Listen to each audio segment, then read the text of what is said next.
ನಮಸ್ಕಾರ friends, welcome back to PM Stories YouTube channel.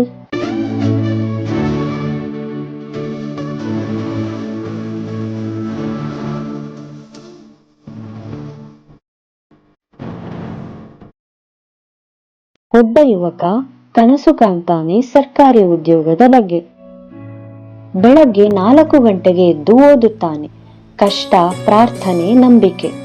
ಆದ್ರೆ ಕೊನೆಗೆ ಫಲಿತಾಂಶ ಬಂದಾಗ ಅವನ ಹೆಸರು ಮೆರಿಟ್ ಲಿಸ್ಟ್ ನಲ್ಲಿ ಇಲ್ಲ. ಆದರೆ ಅಂಕಗಳು ಕಡಿಮೆ ಇದ್ದವನ ಹೆಸರು ಮೊದಲ ಸ್ಥಾನದಲ್ಲಿದೆ. ಇದು ತಪ್ಪಾಗಿ ಆಗಿರುವುದಾ ಅಥವಾ ಯೋಜಿತವಾಗಿ ಆಗಿರುವುದಾ? ನಿಜ ಹುಡುಕೋ ಪ್ರಯತ್ನದಲ್ಲಿ ಹೊರಬಂದದ್ದು ಕರ್ನಾಟಕದ ಇತಿಹಾಸದ ಒಂದು ಅತ್ಯಂತ ಕಳಂಕಿತ ಅಧ್ಯಾಯ. 1951ರಲ್ಲಿ ಒಂದು ಸಂಸ್ಥೆ ಹುಟ್ಟಿತು, ಜನರ ಕನಸು ಸಾಕಾರಗೊಳಿಸಲು.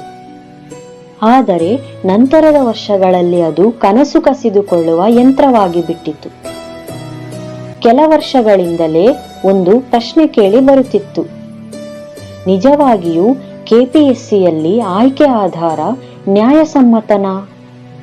ಹೌದು, ಇದು ಕರ್ನಾಟಕ ಪಬ್ಲಿಕ್ ಸರ್ವಿಸ್ ಕಮಿಷನ್, ರಾಜ್ಯ ಸರ್ಕಾರದ ಎಲ್ಲಾ ಹುದ್ದೆಗಳ ನೇಮಕಾತಿ ಮಾಡೋ ಆಯೋಗ. ಆದರೆ 1998ರಿಂದ 2004ರವರೆಗೆ ಈ ಆಯೋಗದ ಒಳಗೆ ಲಂಚದ ಬೇರುಗಳು ಬೆಳೆಯುತ್ತಿದ್ದವು. ಕೆಲವರ ಹೆಸರುಗಳು ಪೇಪರ್ ಮೇಲೆ ಬದಲಾಗುತ್ತಿದ್ದವು. ಹಣ ಇದ್ದರೆ ಸೀಟ್ ಕನ್ಫರ್ಮ್, ಟ್ಯಾಲೆಂಟ್ ಇದ್ದರೂ ಜಸ್ಟಿಸ್ ಪೆಂಡಿಂಗ್.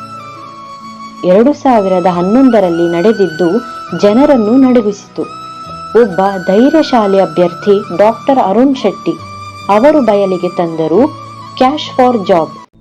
ಅಸಿಸ್ಟೆಂಟ್ ಕಮಿಷನರ್ ಹುದ್ದೆಗೆ 70 ಲಕ್ಷ, DYSP ಹುದ್ದೆಗೆ 1.5 ಕೋಟಿ ತನಕ ಕೇಳಲಾಗಿತ್ತು. CID ತನಿಖೆಗೆ ಇಳಿದಿತ್ತು.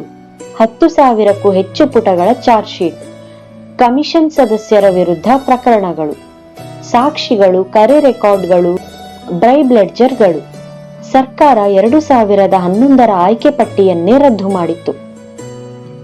ಆದರೆ ಅದರ ಹಿಂದೆ ನೂರಾರು ಅರ್ಹ ವಿದ್ಯಾರ್ಥಿಗಳ ವರ್ಷಗಳ ಪ್ರಯತ್ನ ಒಂದು ಕ್ಷಣದಲ್ಲೇ ಸುಟ್ಟು ಹೋಯಿತು.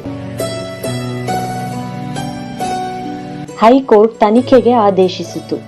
ಆದರೆ ವರ್ಷಗಳ ತನಕ ನ್ಯಾಯಾಲಯದ ಬಾಗಿಲಲ್ಲಿ ಪ್ರತಿಭಾವಂತರ ಆತ್ಮಗೌರವ ತೂಗುತ್ತಿತ್ತು.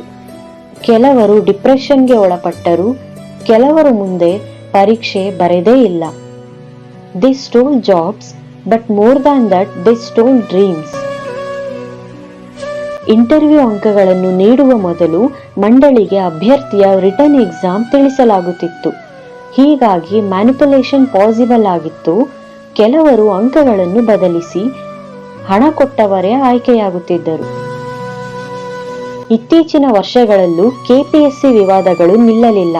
2024 ಕನ್ನಡ ಕ್ವೆಶ್ಚನ್ ಪೇಪರ್ನಲ್ಲಿ ಅನೇಕ ಭಾಷಾಂತರದ ತಪ್ಪುಗಳು.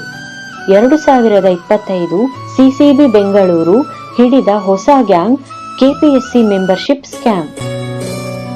4 ಕೋಟಿ ರೂಗಳಿಗೆ ಫೇಕ್ KPSC ಮೆಂಬರ್ಶಿಪ್ ಕೊಡ್ತಿದ್ದವರನ್ನು ಹಿಡಿದರು. ಹೌದು, ಈಗ ಭ್ರಷ್ಟಾಚಾರ ಹೊಸ ರೂಪ ತಾಳಿದೆ. ಅದು ಪರೀಕ್ಷೆಗಳಲ್ಲಿ ಮಾತ್ರವಲ್ಲ, ಅಧಿಕಾರದಲ್ಲೂ ಸಹ. ನೂರಾರು ಯುವಕ ಯುವತಿಯರು ಹಗಲು ರಾತ್ರಿ ಓದ್ತಾರೆ. ಮಾತು ಒಂದೇ, ನಾನು ಸರ್ಕಾರಿ ಅಧಿಕಾರಿ ಆಗಬೇಕು.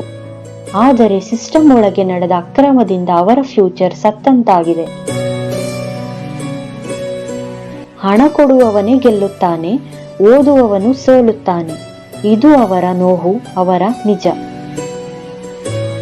ಆದರೂ ಸತ್ಯ ಬದಲಾಯಿಸೋ ಶಕ್ತಿ ಜನರಲ್ಲಿದೆ. KPSC ಈಗ ಟ್ರಾನ್ಸ್ಪರೆನ್ಸಿ ತರಲು ಪ್ರಯತ್ನಿಸುತ್ತಿದೆ. Interview marks under CCTV, question paper auditing, complaint helpline, online merit tracking. ಇದೊಂದು ಹೊಸ ಹಾದಿ. ಆದರೆ ಪ್ರಶ್ನೆ ಉಳಿದಿದೆ, ನಂಬಿಕೆ ಮರುಸ್ಥಾಪನೆ ಯಾವಾಗ? ಒಂದು ಹುದ್ದೆ ಕಳೆದುಕೊಳ್ಳಬಹುದು, ಆದರೆ ನಂಬಿಕೆ ಕಳೆದುಕೊಳ್ಳಬಾರದು. ಭ್ರಷ್ಟಾಚಾರ ಒಂದು ದಿನ ಗೆಲ್ಲಬಹುದು, ಆದರೆ ಸತ್ಯ ಕೊನೆಗೆ ಯಾವಾಗಲೂ ಗೆಲ್ಲುತ್ತದೆ.